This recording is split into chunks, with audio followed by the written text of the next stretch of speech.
Welcome to Fourth Quarter Pressure. If you've clicked on this video, I'd imagine that you've been dealing with something pertaining to love or rejection.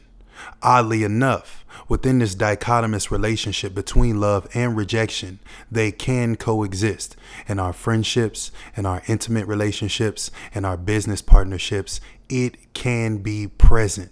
And sometimes we do find ourselves in a position where we are experiencing love and rejection at the same time.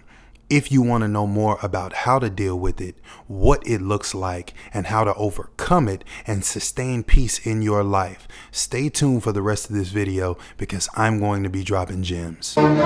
If Jesus himself had to deal with the pain of someone going behind his back, then what we have to do is have the understanding and the balance within our emotions and our mentality to know that regardless of if we give this Christ-like love and we give this genuine proper love, it does not remove us from being in the potential way of someone doing that to us also. It is a reality in every involvement that we get into, every relationship that we get into, that something like betrayal could happen.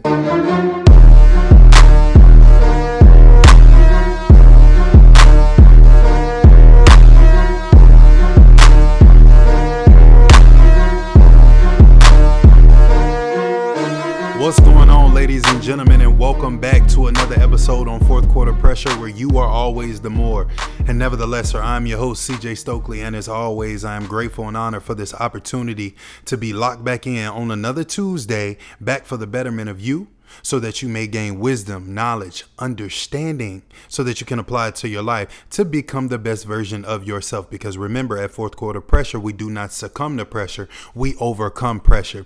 And one of the main ways to do that is by understanding everything you need to understand about the situation that you're facing.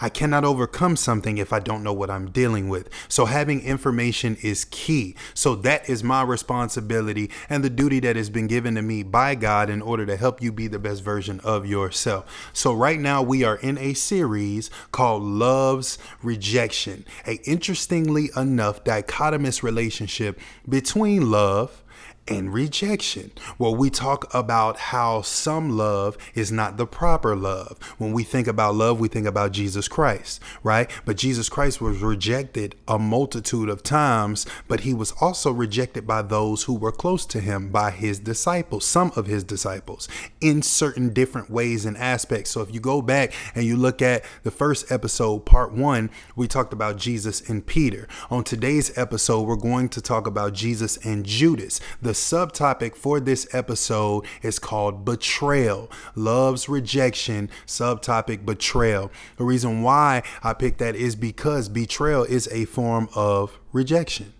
When we get betrayed by individuals who we love or who we are in relationships with or partnerships with or whatever you may have it, and we are exemplifying the proper love that is predicated on the example that Jesus Christ himself showed us and lived out and exemplified at the highest level, we take those same characteristics and principles and we try to apply those to our lives and to our relationships with how we love and deal with individuals. And yet at times we still run into rejection, and one of those types of rejections that we run into is betrayal, especially when you talk about within the context of an intimate relationship or partnership. So we're going to be breaking all of that down today and talking about it, and I'm going to be giving you some tips to help you deal with that as you run into it in your life. But before we get into everything, first, I'd like to give a quick shout out to Glory Gear Apparel, the #1 Christian clothing brand in the world.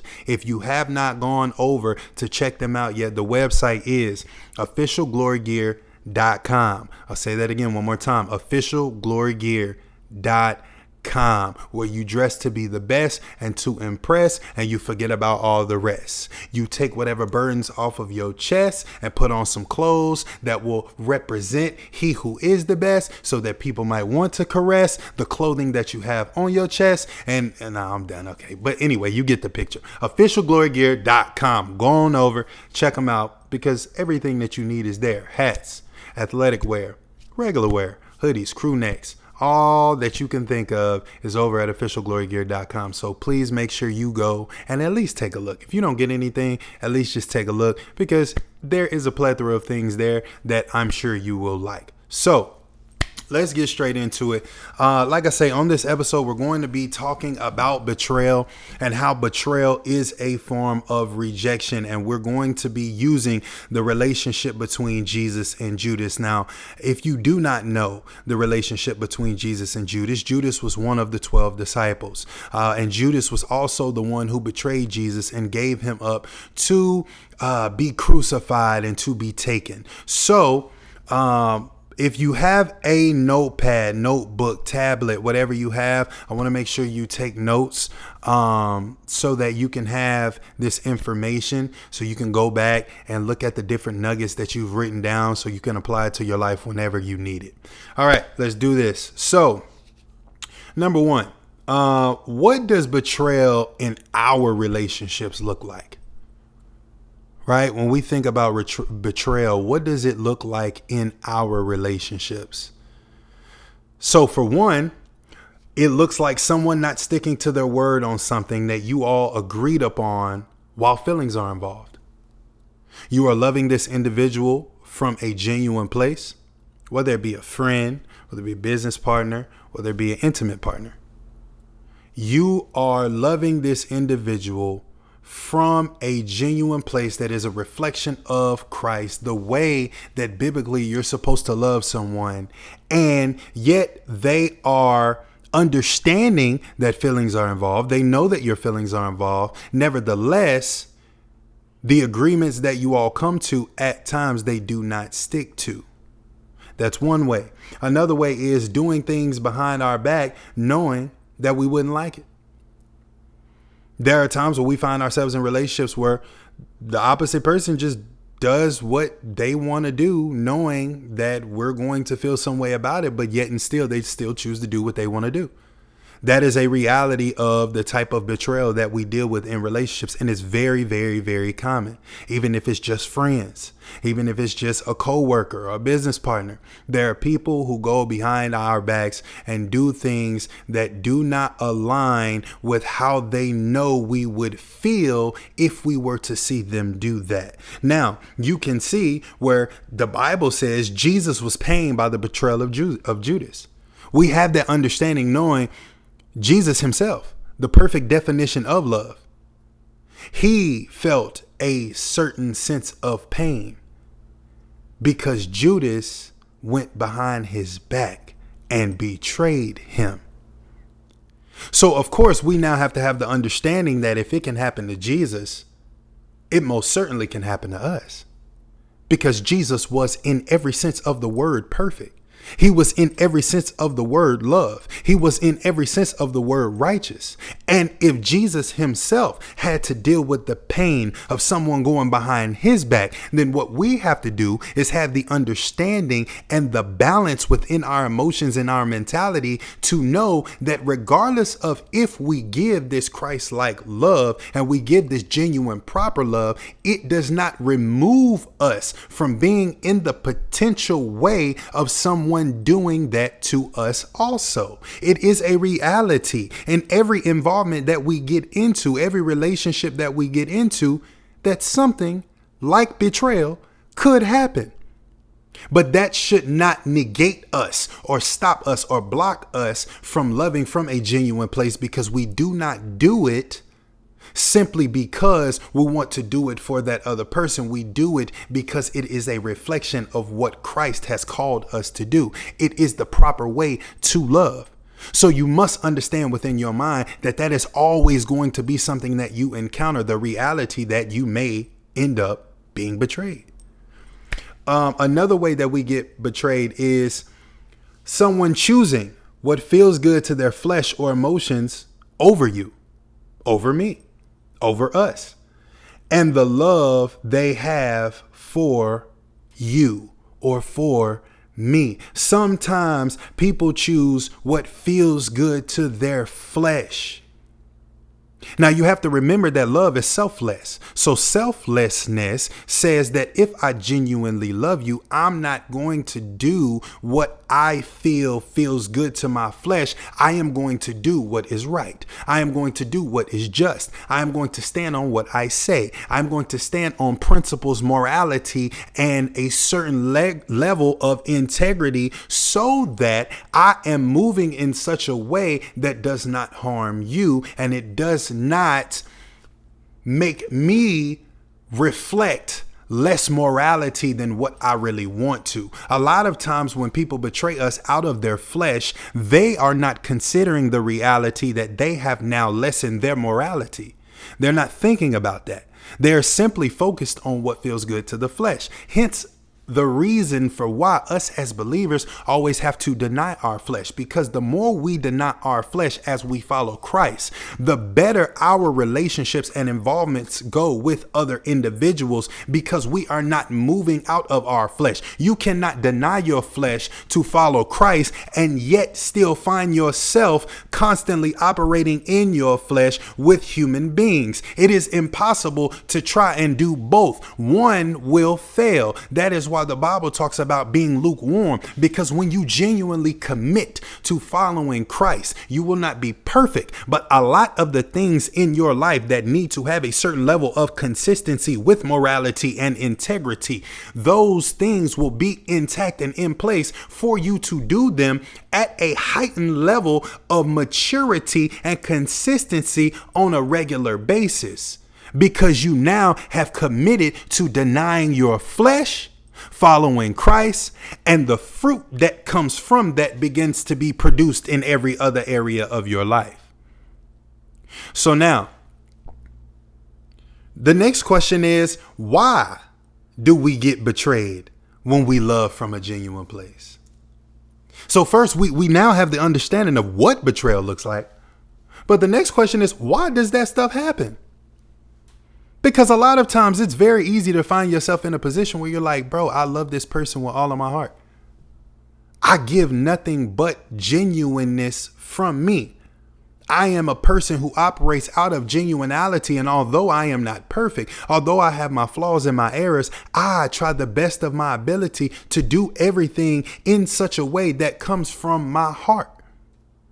And yet and still, you will find yourself in a situation where you are being betrayed, where you are feeling rejected because of betrayal.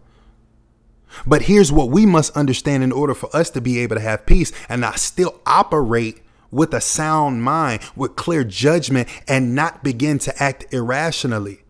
Because you also have to remember that within our relationships, it leaves a doorway for good things and for bad things, because now we are vulnerable. Now we are in an emotional state. And when we are in an emotional state, the devil knows that if I can get them emotional enough to start making irrational decisions, then I can trick them out of their position. I could trick them out of their purpose, and I could trick them out of their destiny.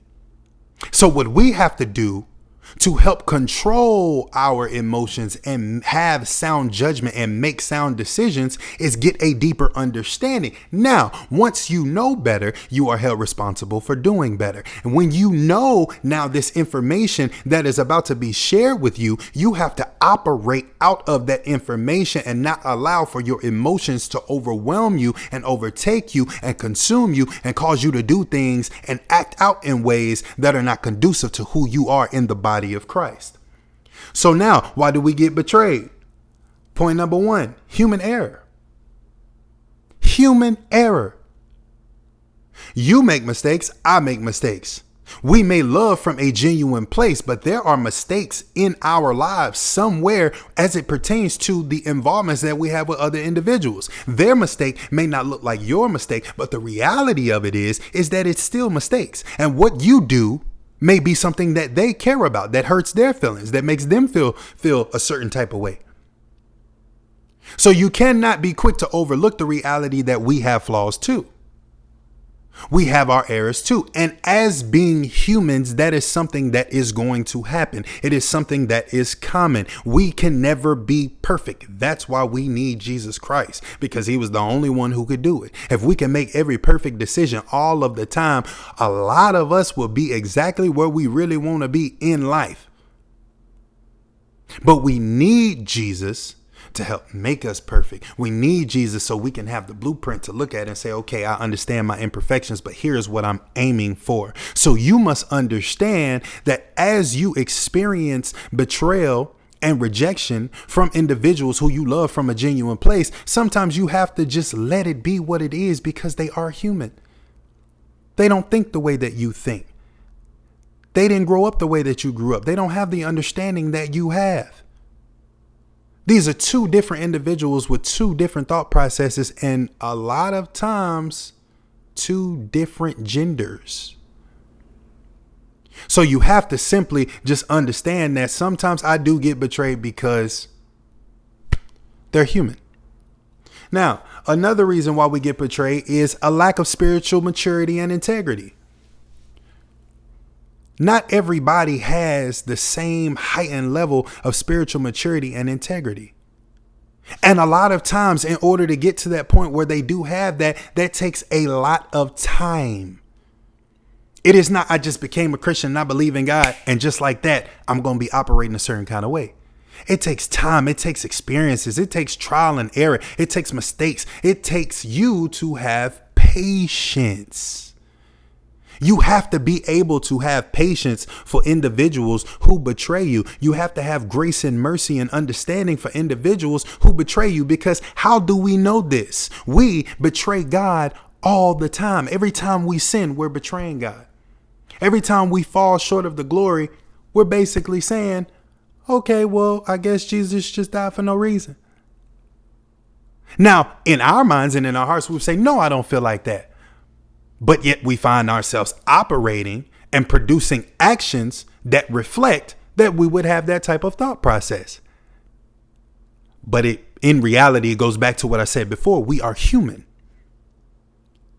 And because we do not have the heightened level of understanding that God has, the heightened level of understanding that Jesus had, we reflect that we do not have that level of understanding, the same way that someone else who we would have an involvement with may reflect that they don't have that heightened level of understanding that we may have. Because again, it takes time. So we have to love them and we have to help them. When you experience betrayal, you have to have grace. You have to have mercy. Even if it doesn't make sense to you logically, you have to have the heart that Christ had that says it's okay. At the end of the day, I may not get this. I may not understand it. It may not make that much sense to me on why you would do this to me when I'm this genuine to you and you hurt me. But at the end of the day, if you were on the level I was on, then you would not have done what you did.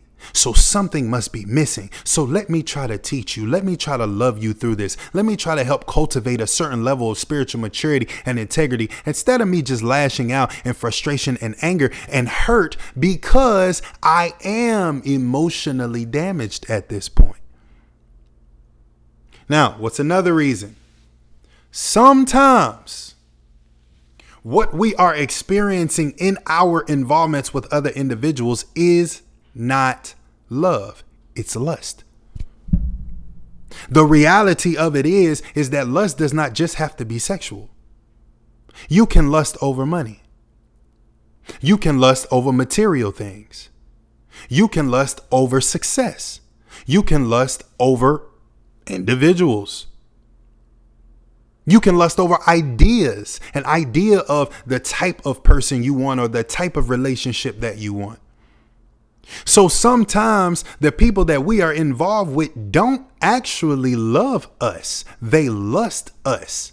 And when it gets to a point where that infatuation and that lust is gone, it is easy for them to betray us or check out on us or reject us. Because what they felt was never rooted in love in the first place. Even to the extent of it not being rooted in improper love. Sometimes it's not love at all, whether it be proper or improper, because you have to remember that proper love and improper love sometimes exist separately because of a lack of understanding. Someone may feel or think that they do love you properly, but it's only based off of their limited amount of understanding that they have through their upbringing and through their experiences and the relationships that they've had prior. So sometimes that does happen. But then other times, there is the non-existence of proper love or improper love because it is simply just lust. I love the way that I feel around you and the way that I look when we go out together. And I love what I can get from you. And I love what I can. No. That's not love. If when I am at my lowest, in my worst, I cannot depend on you to be there with me. If when I am making you feel in a way you do not want to feel, you can't stick by my side. No matter what happens, if you not ride or die for me, and I am not stabbing you in your back, I am not trading up on you, I am not kicking you to the curb, I am not doing anything other than having human error, then that is not an involvement that is rooted in real, genuine love. And sometimes it's not improper love. Sometimes it is simply because it is lust. Now, the biggest question of all is, how do we deal with this? Okay, we understand what, we understand why. The question is, how do I deal with it? How do I handle the what and the why? Here we go. We must be consistent in our love despite the betrayal, the exact same way that Jesus was consistent in his love with Judas when he betrayed him. How do we know this? Because Judas betrayed Jesus for money. And when he betrayed Jesus for money, he showed up with the people who were going to take Jesus. And he told them, he said, the person who I kiss on the cheek is the one you need to arrest. So he got to Jesus and he approached him while Jesus was with his other disciples. And he showed up and he kissed Jesus on the cheek. And after he kissed Jesus, they took him. So now, is it not a reflection of Jesus's genuinity and his pure righteousness and pure love that allowed for Judas to get close up on him and kiss him on the cheek, knowing already that Judas was coming to betray him, knowing why Judas was kissing him on the cheek? How many of us can genuinely say when we know someone is betraying us and they're doing things to manipulate us, because that's what Judas was doing.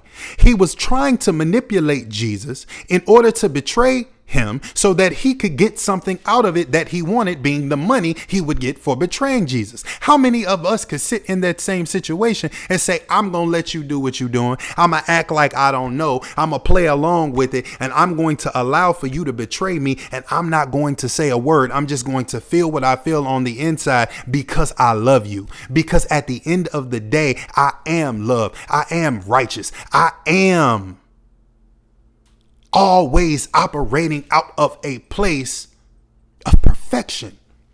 How many of us can say genuinely we would do that? I wouldn't. Let's be real. You show up and I know ahead of time that you coming to kiss me, to set me up. You coming to betray me, and I know what you doing. Hey, listen here, partner. Listen here. Hold on, wait a minute now. Right? So that goes to show it is a level of growth for us, because we do have discernment. We do have spiritual gifts that allows for us to know certain things before they happen. So sometimes if or when we pick up on these different things and we're noticing these certain things, sometimes we just do have to sit back and stay quiet because we're operating out of love. Because at the end of the day, our operating out of love will always be the thing. And this speaks to why we operate out of love. A deeper understanding than simply it's what Jesus did. Let's go even deeper to why. Because us operating out of love at all times always puts us in a position to allow God to handle our battles. It always puts us in a position to allow God to deal with what people are doing to us. God knows our heart. God knows we're genuine. God knows we're doing the best we can. God knows we're loving out of a place of genuinity. And when someone does betray or does reject us, God is the one, as believers, who is supposed to come in and fight our battles regardless of how it makes us feel. It is hard. It is tough because we want to take revenge on our own. We want to deal with it on our own. But if you look in the Bible at Romans 12:19, it says, vengeance is mine. I will repay, says the Lord. So we must understand that we are supposed to simply stay in a position of love, regardless of how it makes us feel. That is the reason for why. Because we are called to operate in a certain heightened level of righteousness.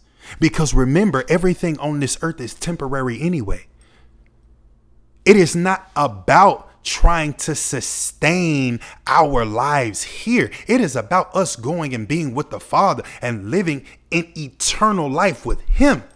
So while we are here, we must move and operate with a certain level of heightened awareness and sensitivity to the actions that we should be producing as believers in Christ that should reflect Christ.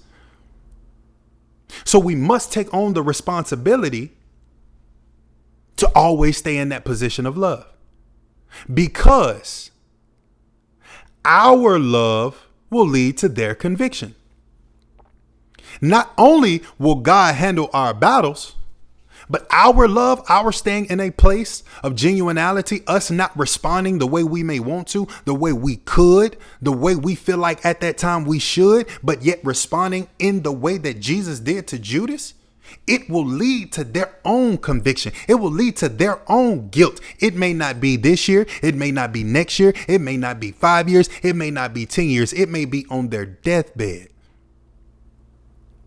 But you have to take a positioning in the comfortability within the knowledge of understanding that at the end of the day, as long as we do our parts and we operate out of genuine love consistently, regardless of what's going on, when someone betrays you and someone rejects you, they are in the hands of God, and they will feel the guilt and the conviction at some point in time, knowing the truth about whatever they have done that transpired and took place within you all's involvement. How do we know this? Because Judas, after he betrayed Jesus and he got his reward, he felt guilty.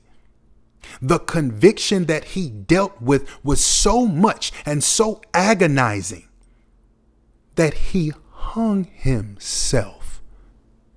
He couldn't handle it.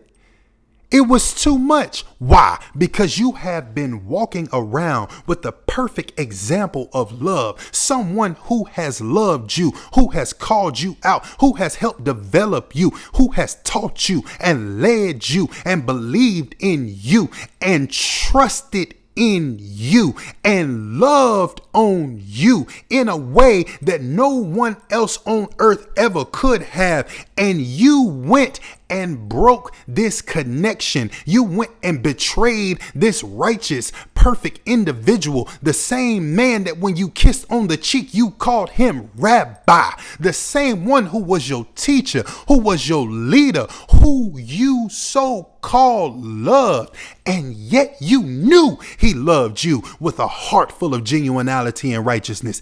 And you still did what you did. And when you love somebody with genuinity, they will never forget the way that you love them. I don't care what happens. They will never forget the righteous things that you have done for them, the way that you love them, the way that you poured out into them. They will have to come up with negative things in their mind about you to focus on from other things that have taken place in you all's involvement, rather than to simply be able to focus on the good things and the right way that you love them, because the way you love them will overtake their mind and cause the level of conviction on them that will weigh them down and be too much. They cannot handle it, because righteous love, genuine love, proper love is always going to prevail, whether it be in their minds or whether it be in the conviction that they feel,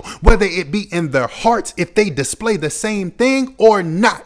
In some way, shape, form, or fashion, righteous love, proper love will always prevail. So when you are betrayed and when you are rejected, step back, keep loving, and watch the effects of your genuine love, because righteousness always wins. So Judas, he couldn't take it, and he went and killed himself because he knew he was wrong. So as you go forward and you experience your involvements and your relationships and your friendships, whatever kind of ships, whatever it is, number one, have the understanding betrayal is a possibility that we all take when we decide to get in any kind of connectivity with another human being. Number two, remember, you are love. Love from a genuine place. Do not allow betrayal to change you, because you represent Christ. You are not perfect, but keep loving from that genuine place. Number three, God will fight your battles. Trust in that love to bring forth the proper conviction. And even if you don't see the benefit of it in your own life, trust in that righteousness will always prevail. And whatever that person needed to learn, whatever that person needs to feel, they will feel, even if they never tell you. And you have to take pride in that, because as long as you are operating out of righteousness, that's all that matters. As long as you are operating out of genuine love, that's all that matters. As long as you are reflecting Christ to the best of your ability, that's all that matters. So that's it for this episode. I hope you genuinely enjoyed it. I hope that it blessed you. I hope you took something from it. Remember, no betrayal devalues you. You know who you are. God knows who you are. God sees you. You are not perfect, but keep that genuine love, because God has it for us. That's why he sent his son. Jesus reflected it to us. You see it in his relationship with Judas. And every time we fall short of the glory of God, every time we sin, Jesus stands in front of us and says, Lord, forgive them, because I have died for their sins. So we must do the same thing with other people. So I hope you enjoy the rest of your week. I hope that it's a blessing. I hope that God does something in your life, that he continues to build you and develop you and give you clarity and blessings, that he overwhelms you with grace and peace and mercy and kindness. He gives you the fruits of the Spirit that you could walk out every day in your life, so that when people see you, they see righteousness. They see the Spirit of God residing on the inside of you. I love you. God bless you. And as always, like we end this, you are always the more and never the lesser. And you, hit my microphone, and me, we are fourth quarter pressure. God bless you. I'll see you next time. Hold up. Thank you so much for tuning in to the Fourth Quarter Pressure podcast. I genuinely appreciate you. If it blessed you, if you got something from it, if you received any message from something that was shared on this episode, please go and rate it 5 stars.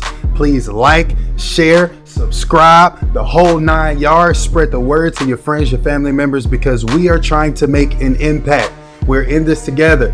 Remember, I said that we're in this together. So I pray that you are blessed by it. Follow on all social media platforms at This Is 4QP. And remember, you are always the more, never the lesser. And we are Fourth Quarter Pressure. I'll see you next time.